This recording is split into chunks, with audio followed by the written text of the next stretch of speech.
Sabemos que a Páscoa envolve todas as famílias. E eu pergunto para você, o que é a Páscoa para você e a sua família? Para alguns comerciantes, a Páscoa é a oportunidade de lucrar um pouco mais. Para algumas crianças, a Páscoa é a oportunidade de receber um chocolate, um doce. Mas qual é o verdadeiro sentido da Páscoa? A Páscoa nada mais é do que Cristo Jesus. Certa oportunidade, uma professora reuniu seus alunos de cerca de 9, 10 anos de idade e disse em toda a sua aula o que era a Páscoa, a importância da Páscoa. Mas ela fez no final de sua aula uma atividade.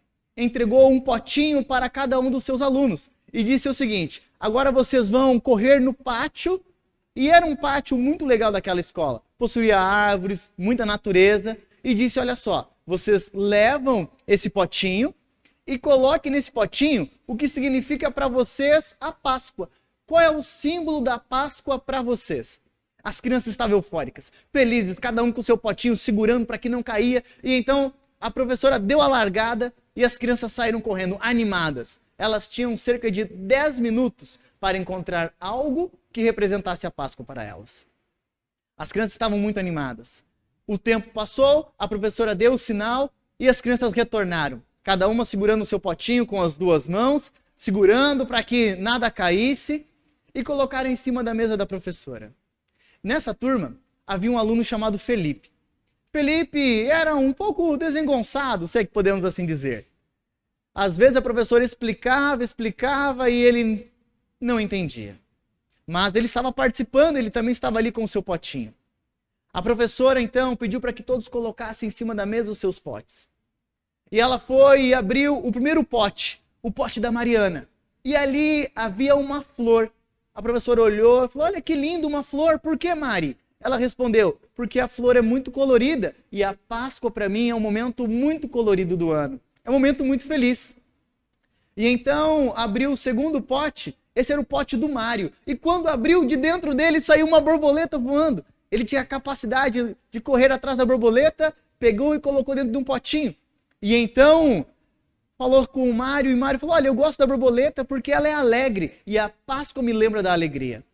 Quando a professora pegou o terceiro pote, abriu e viu que aquele pote estava vazio. A turma foi uma algazarra só. E alguém não conseguiu, alguém não entendeu a brincadeira. Olha só, o pote está vazio. E começaram a brincar, dar risada. A professora tentando acalmar a turma. E ela perguntou, de quem é esse pote? De repente, próximo a ela, aproxima-se Felipe. Puxa o seu avental e diz, prof, este pote é meu.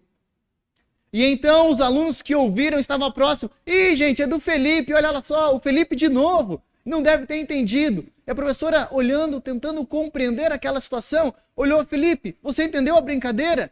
Ele, sim, prof. Teve alguma dificuldade? Não.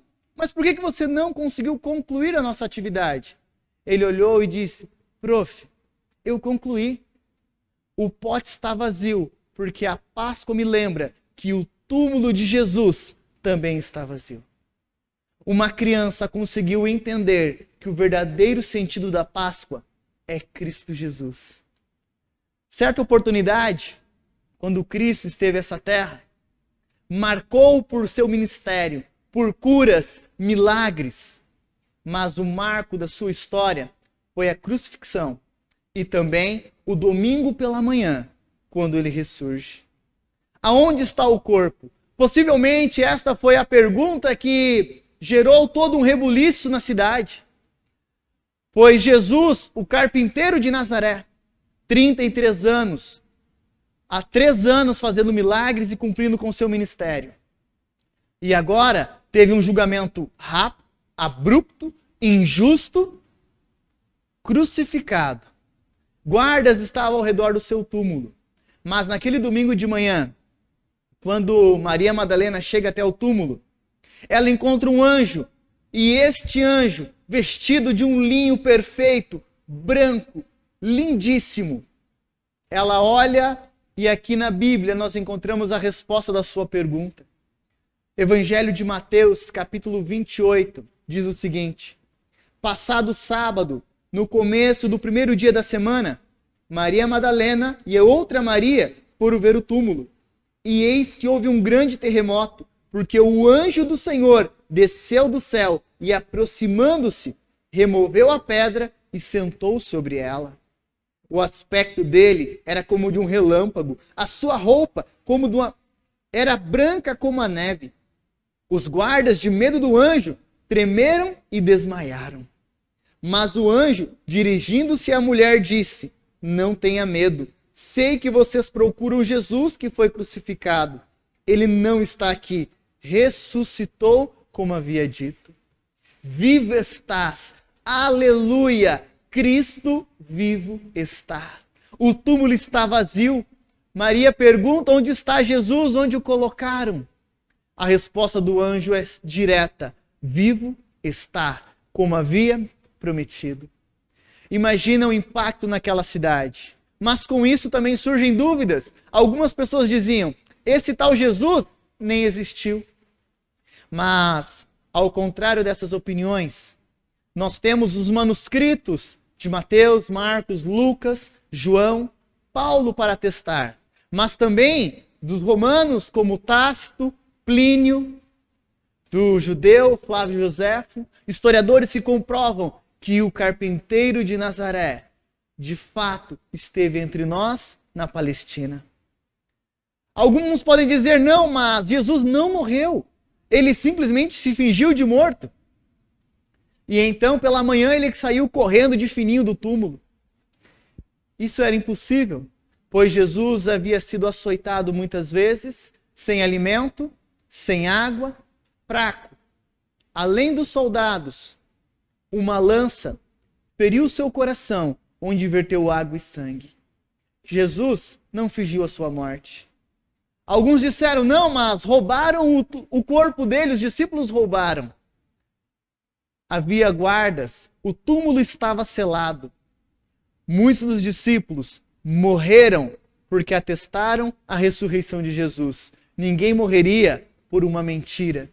Era uma verdade clara que o Cristo havia ressuscitado. Alguns disseram: não, mas trocaram o túmulo.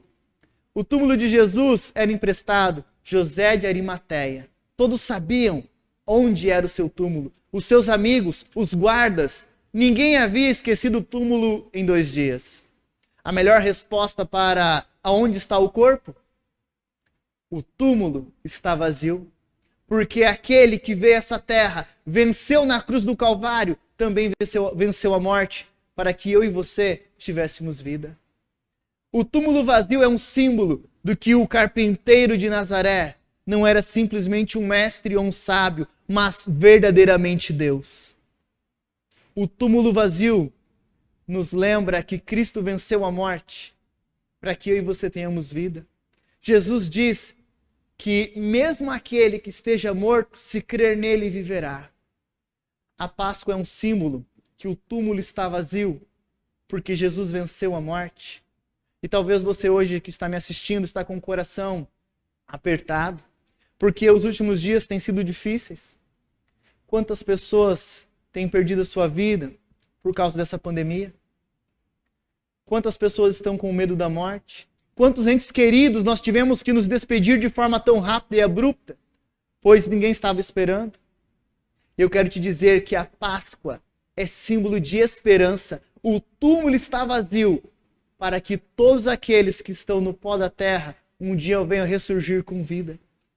O túmulo está vazio, pois aquele que morreu venceu a morte para que todo aquele que nele crê tenha vida eterna. O túmulo está vazio porque o trono está ocupado. O Cristo que veio, sujou os pés nessa terra, foi ferido na sua boca para perdão das nossas palavras torpes, foi ferido em sua face, na sua cabeça, para que houvesse perdão dos nossos pecados. As suas mãos foram transpassadas para que houvesse perdão dos nossos maus atos. Os seus pés foram perfurados para que houvesse perdão dos nossos maus caminhos. O seu coração foi ferido para que houvesse perdão dos nossos maus sentimentos. O Cristo que morreu deixou o túmulo vazio para ocupar o trono celeste. Mas quando Cristo sai do túmulo, ele deixa as suas vestes dobradas, como um lembrete, um sinal que ele voltaria. O túmulo vazio é um lembrete que ele saiu para ocupar o trono do céu, mas ele voltará para reunir e ceiarmos novamente todos juntos. O símbolo da cruz do Calvário, do túmulo vazio, é um lembrete que existe vida, paz, esperança, além dessa vida sofrida aqui nessa terra, além do pecado. Há um Cristo que venceu para que todas as vidas fossem restauradas. O Cristo que deixou o túmulo vazio, hoje quer ocupar o trono do seu coração. A Páscoa é a Páscoa mais doce, porque Cristo Jesus venceu a morte para que eu e você tivéssemos vida, para que os nossos entes queridos tivessem fé, crescem e tivessem vida eterna. Querido, a Páscoa é símbolo de esperança. O túmulo vazio é um lembrete que o Rei Eterno veio a essa terra e hoje ocupa o trono celeste. Mas acima de tudo, Ele quer ocupar o seu coração. O meu apelo para você hoje é: abra espaço para que Cristo faça morada, para que seja bem-vindo o Rei da Glória, aquele que não teve medo da morte para que você tivesse vida, aquele que nós não exaltamos o quanto Ele sofreu, mas sim o quanto Ele amou, aquele que sofreu calado para que nós tivéssemos hoje uma história de vida para contarmos. Abra o seu coração ao Cristo. E neste momento eu convido você agora a abrir o seu coração e fechar os seus olhos, pois eu quero orar com você. Senhor Deus, muito obrigado, Pai, porque hoje nós temos uma Páscoa a comemorar. Um Cristo que veio a essa terra, padeceu, mas reviveu para que nós tivéssemos a esperança e a oportunidade de vida eterna. Pai, hoje muitos corações sofrem e choram pela perda de entes queridos, mas Cristo venceu e deixou o túmulo vazio porque Ele venceu a morte para que todos tivessem oportunidade de vida eterna. Pai, que esta Páscoa seja a oportunidade de nós estarmos mais próximos de Ti. Pai, traga paz, consolo, vida e cura a todos os corações que nos assistem neste momento. Eu peço, Senhor, em nome de Jesus. Amém, Senhor Deus.